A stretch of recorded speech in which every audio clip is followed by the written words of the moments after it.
Sementes estelares são pessoas que sentem que não são nativas da humanidade da Terra e geralmente se sentem diferentes e deslocadas durante toda a vida.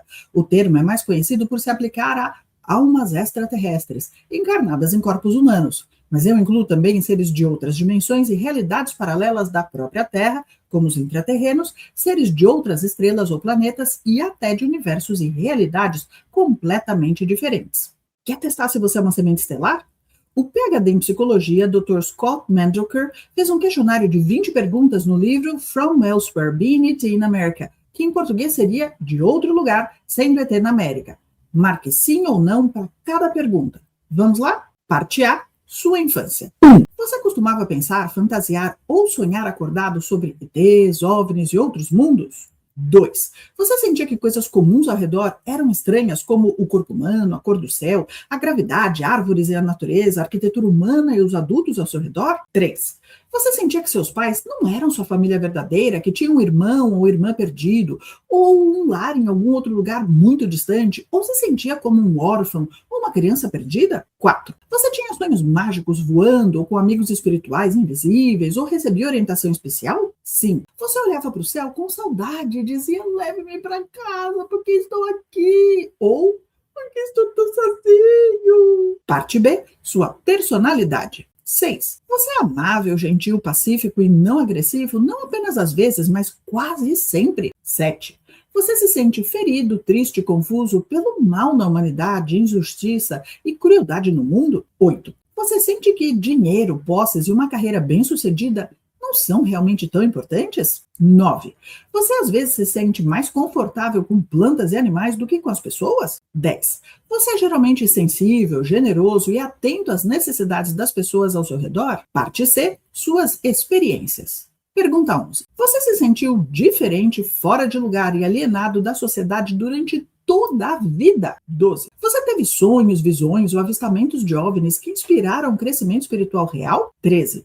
Você é lógico, científico, não emocional e às vezes fica confuso com sentimentos de paixão e desejo? 14. Você teve sonhos dramáticos de mudanças da Terra, do fim do mundo e do futuro? 15. Você teve contato claro e positivo com ETs benevolentes, respeitosos e altamente evoluídos? Parte D. Seus interesses. 16. Você se interessa por ficção científica, épicos, anjos, alta tecnologia e um futuro utópico? 17. Você se interessa por Atlântida, Lemúria, canalização, pirâmides, livros New Age e OVNIs? 18. Você se interessa por meditação, cura alternativa, paz, justiça, igualdade e liberdade? 19. Você acredita que a sociedade humana ignora as verdades espirituais básicas que você sabe que são verdadeiras? 20. Você tem um forte senso de propósito e missão para ajudar a Terra e a humanidade em algum aspecto? Na opinião de Mandelker, se você respondeu mais de 15 sims, você definitivamente é uma alma ET. Se você respondeu menos de 5 sims, você provavelmente não é uma alma ET, mas por que você está interessado em questões cósmicas? Se você respondeu entre 6 e 14 sims, é interessante buscar mais a fundo dentro de você mesmo. Mas, gente, como qualquer questionário na internet, pelo amor de Deus, não leva isso tão a sério. Vou falar mais de como lidar com essa sensação de que você não é daqui mais para o final, porque antes... De onde surgiu esse papo de semente estelar e de querer saber sua origem galáctica? Vem comigo. Por milênios, a humanidade acreditava e experimentava, de uma forma ou de outra, que o cosmos é habitado por múltiplas ordens de seres conscientes em planos distintos de realidade com os quais podemos interagir. No hinduísmo, acreditava-se até que seres evoluídos podiam reencarnar aqui para ajudar a humanidade.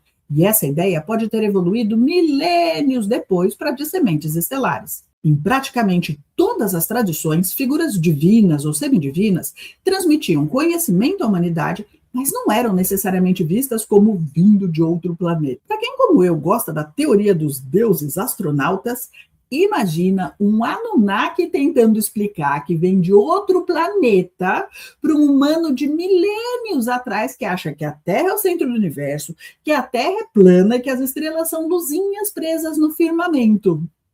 Já viu o rolo, né? Só muito recentemente, entre os séculos 17 e 19, se consolidou a ideia de que a Terra não é o centro do universo e orbita o Sol. E só aí a humanidade conseguiu conceber a ideia de outros sistemas estelares com seus planetas.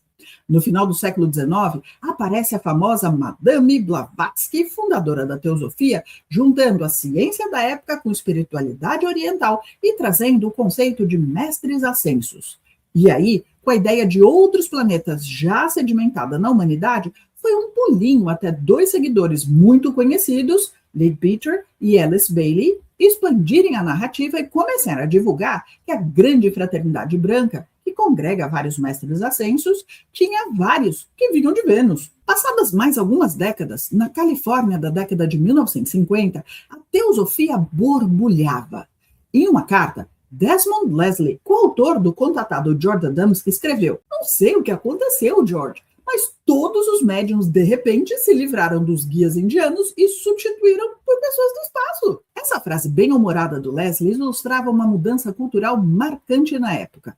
Com o nascimento do fenômeno dos discos voadores na década de 1950, muitos médiums espiritualistas da tradição teosófica e do espiritismo tradicional americano, que costumavam receber mensagens de guias espirituais ou chefes indígenas, começaram de repente a relatar que suas mensagens vinham, na verdade, de seres extraterrestres benevolentes e evoluídos, os chamados Space People, ou pessoas do espaço. E aí, em 1968, Erich von Däniken publica o livro Eram os Deuses Astronautas, que foi um best-seller mundial popularizando a ideia dos astronautas da antiguidade. E em 1976, a Curiosity publica o livro O 12º Planeta, falando da Suméria Antiga e apresentando os Anunnaki como alienígenas do planeta Nibiru, que seria o 12º planeta do nosso sistema solar.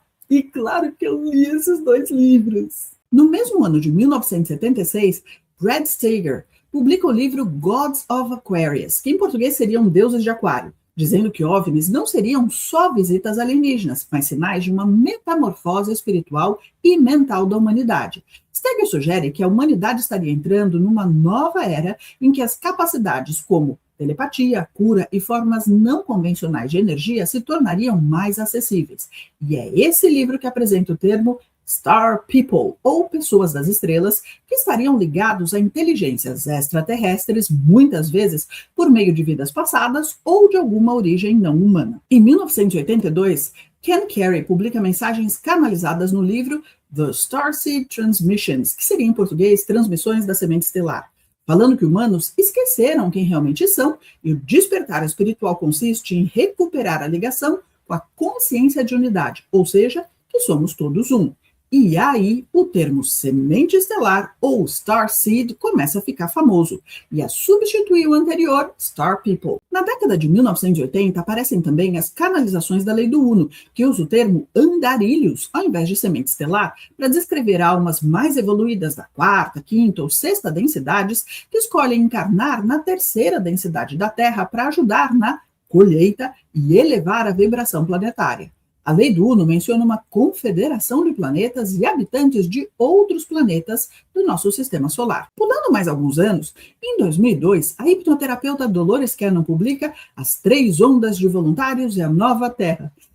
Claro que eu li. Os voluntários seriam as sementes estelares ou andarilhos, vindos de outros planetas, dimensões ou sistemas estelares que começaram a encarnar em massa na Terra após a Segunda Guerra Mundial para elevar a vibração da Terra e ajudar na transição planetária para uma nova Terra. A partir de 2010, com a presença das redes sociais, o conceito de semente estelar se alastrou.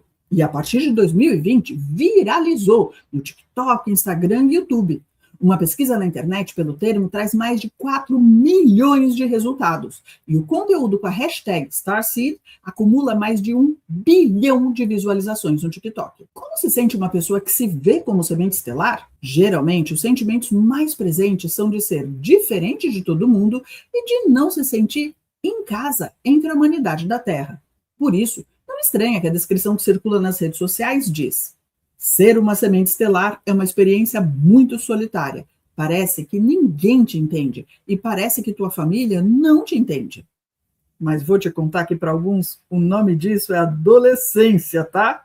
Mas voltando.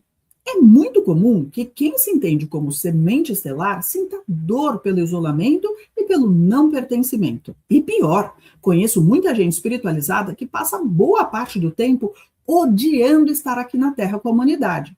O galho disso é que, sem perceber, você está plantando ódio, indignação e sofrência. Então, pela lei da atração, ou do karma, ou o nome que você queira dar, é óbvio que você vai receber de volta aquilo que você plantou. Ódio, indignação e sofrência. Mas dá para viver bem entre os humanos da Terra mesmo sem ser daqui? Com certeza!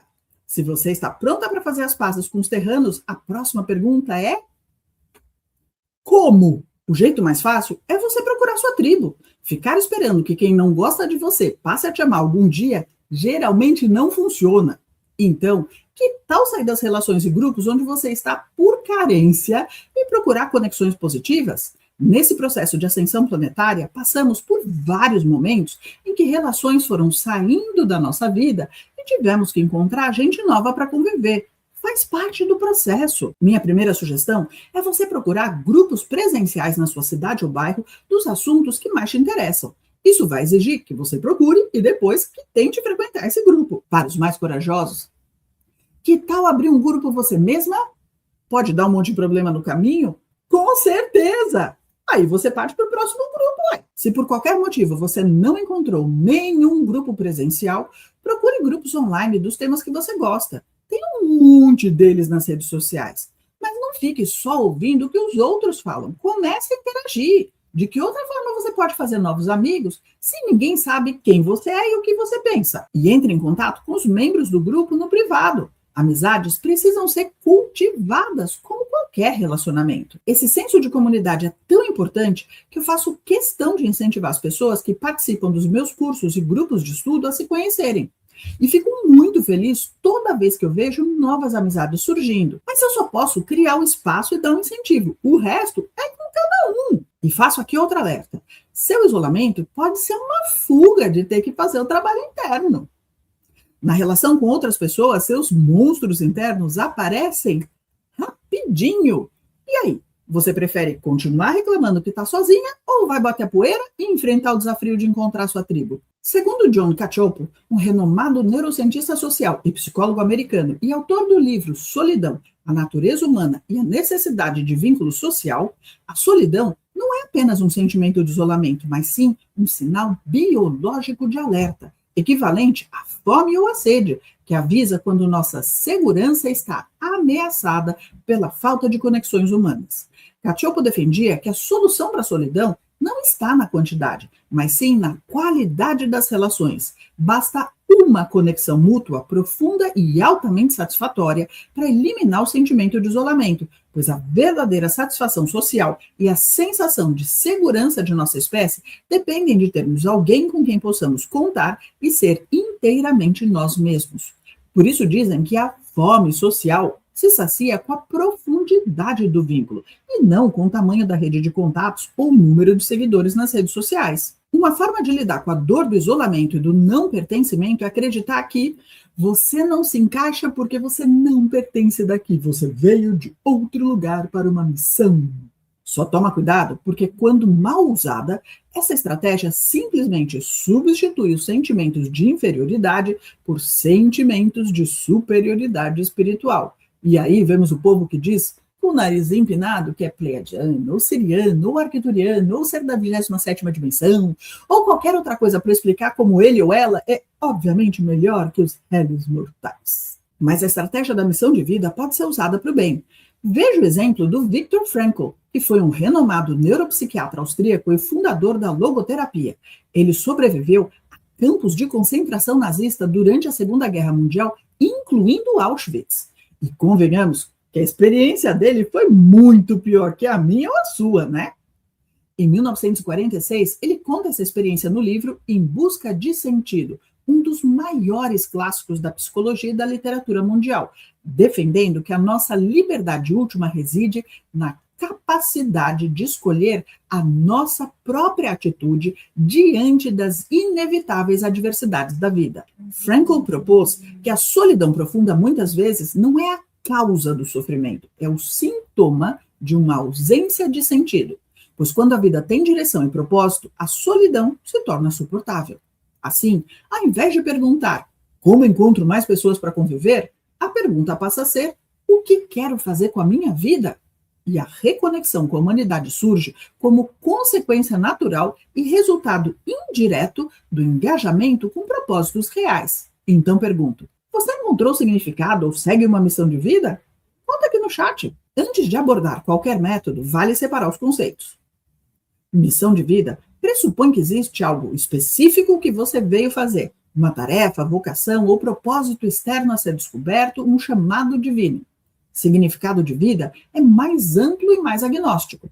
É a experiência de que sua vida vale a pena ser vivida, que o que você faz importa, mesmo que não haja uma missão cósmica pré-determinada. Voltando no Frankl, ele diz que o significado pode ser encontrado por 3 vias. Pela via criativa, pelo que você cria ou produz no mundo, um trabalho, uma obra, um ato. Pela via experiencial, pelo que você recebe do mundo, beleza, verdade, amor. Frankl dizia que amar alguém profundamente, ver o potencial único de outra pessoa e ajudá-la a realizá-lo é uma das formas mais densas de significado possíveis para o ser humano. Pela via atitudinal, como você se posiciona diante do sofrimento inevitável. Essa é a via mais radical. Mesmo quando não se pode mudar a circunstância, ainda se pode escolher a atitude para enfrentá-lo. E nisso, a dignidade e significado. Um ponto central de Frankl que contraria a intuição é que não se deve perseguir o significado diretamente.